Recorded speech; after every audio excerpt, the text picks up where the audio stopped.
Eamonn had travelled through enough places and had realized that every town possessed its own peculiar character. Kanakadhara, however, seemed to possess an entirely peculiar language. He had arrived in the town for an official meeting, ready to explore yet another corner of India and perhaps uncover a few new surprises along the way. After all, surprises had become a familiar part of life ever since he had moved to India. Many of us already know Eamonn from the Forgotten Wing, the polite, thoughtful young man who had recently settled in India and lovingly restored his old mansion to its former glory. Since then, he had gradually grown accustomed to the country's endless colors, customs, and unexpected adventures. Or at least he believed he had. For on this particular day, fate had brought him to Kanakdhara, a town where logic occasionally took a holiday, where children spoke words that existed nowhere on earth, and where one self-appointed linguistic genius was preparing to change Eamonn's understanding of language forever. Before we continue, a small request. If the language of laughter has managed to make you laugh, then don't keep the laughter trapped at home. Share it with someone who could use a smile today. And don't forget to subscribe for further notifications from the channel. After all, Satya has worked very hard to confuse people intentionally. Satya still stood proudly at the center of the village with his steadily growing audience. Only moments earlier, he had been conducting what he considered an important linguistic seminar. Then Eamonn arrived.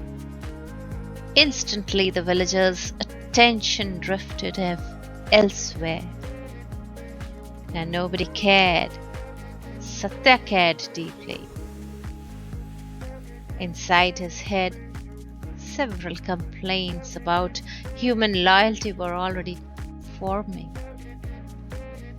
Yet the moment Eamonn approached him with a warm smile and extended his hand, Satya forgot every grievance he had ever held against humanity.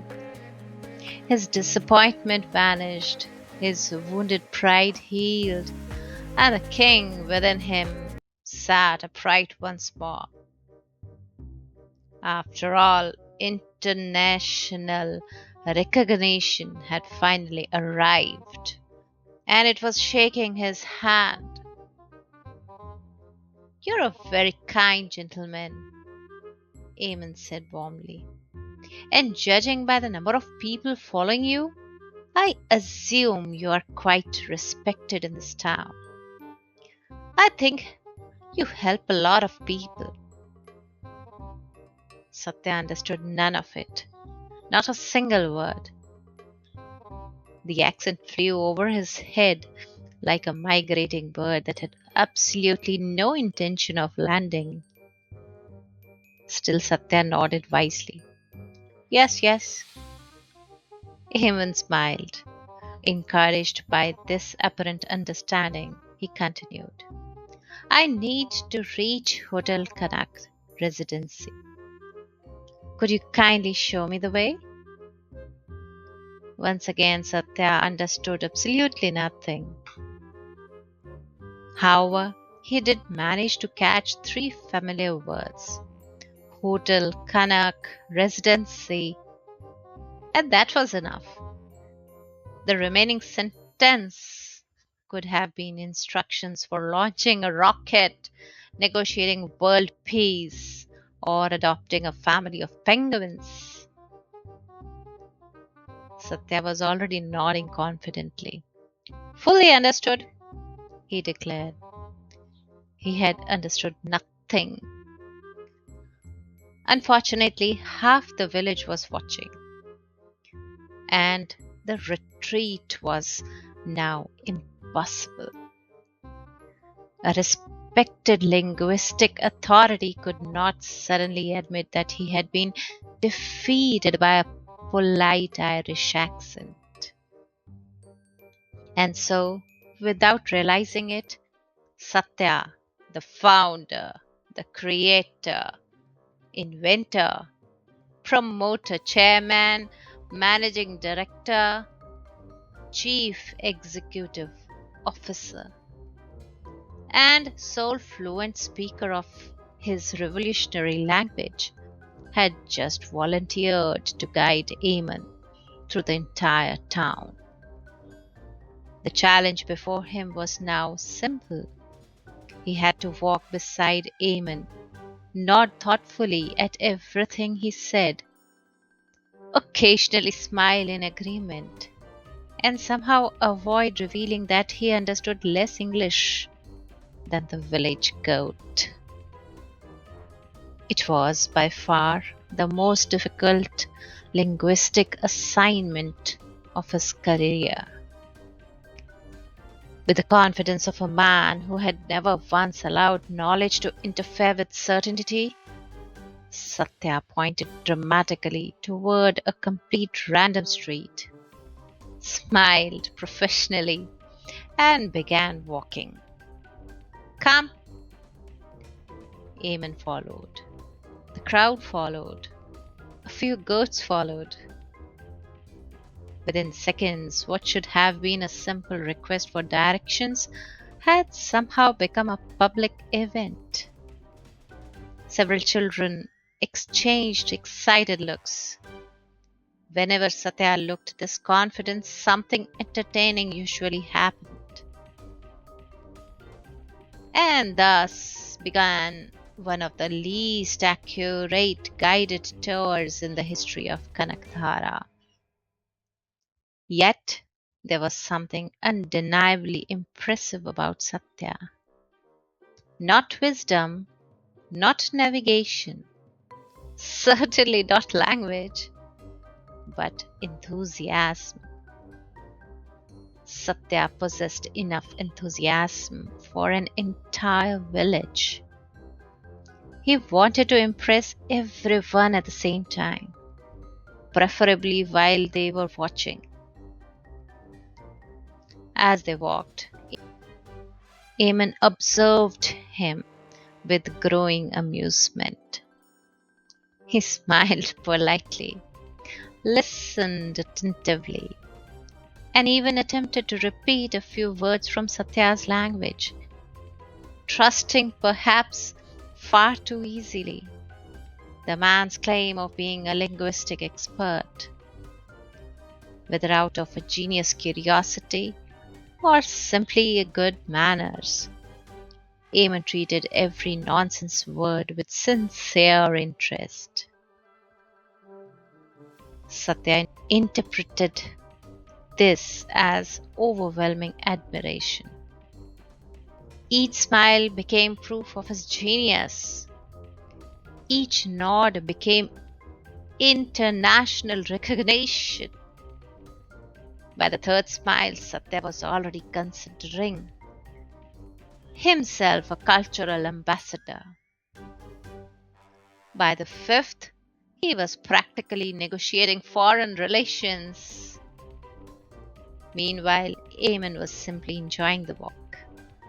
Satya marched ahead confidently, leading a foreign visitor, a growing audience, several excited children, and quite possibly himself towards an unknown destination. 5 minutes later, they arrived at the vegetable market. Eamonn looked around. Is this the hotel?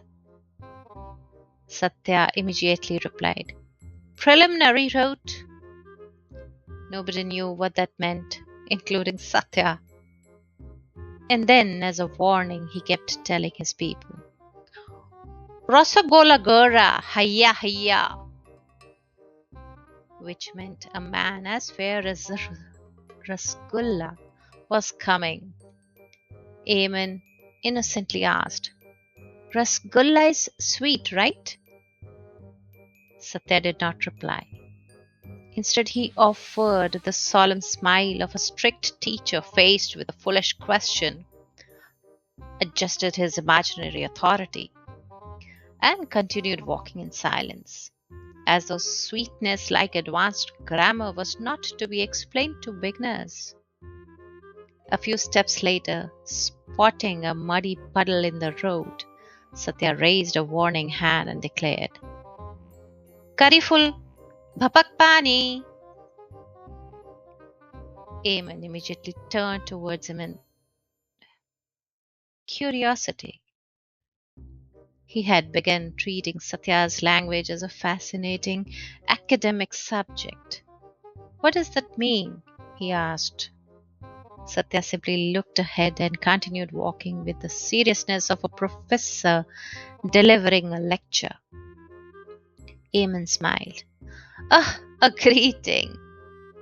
Before Satya could correct him, or more accurately invent a correction, Eamonn stepped directly into a puddle. Splash! Water flew in every direction. Several children burst into laughter. Satya stopped dramatically and shook his head. The tragedy he felt could have been avoided only if the student had respected the language. Kariful Bapak Pani, he repeated gravely. Eamonn nodded apologetically, now convinced it was some important phrase. Encouraged by this accidental success, Satya pointed ahead and issued another instruction. Lefty loo, righty la. Take a left turn and then a right.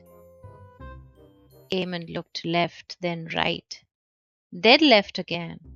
Directions? Satya lifted his chin proudly. At last, a breakthrough. The foreign student had shown signs of learning. The children following behind immediately began chanting it too. Lefty loo, righty la, lefty loo, righty la. Within minutes, half the street was repeating directions in the language that did not technically exist. Eamonn was thoroughly enjoying the non-stop amusement. Every time Satya let loose another of his grand utterances, the village people who heard him reacted instantly. Children burst into laughter, elders chuckled knowingly, and passers-by paused just to enjoy the spectacle. Satya, meanwhile, marched on with unwavering seriousness, entirely unaware that his language had become the villagers' favorite source of entertainment. The journey was far from over. Ahead lay crowded streets, confused goats, wrong turns, and a hotel that seemed determined not to be found. But before we continue, if Satya's linguistic genius has managed to make you laugh, don't keep the laughter trapped at home. Share the story with someone who could use a smile and subscribe to the channel. Satya is currently attempting to expand his language internationally and requires additional victims. He means students. As for Eamonn, he still believed he was being guided by a respected linguist. As for Satya, he was already planning international conferences. And as for the goats, they remained unconvinced. And somewhere behind them, one goat looked at another goat and seemed to say, Hocho pocho. The other goat nodded. For the first time in history, Satya's language appeared to be working. Unfortunately, it was the goats who had learned it.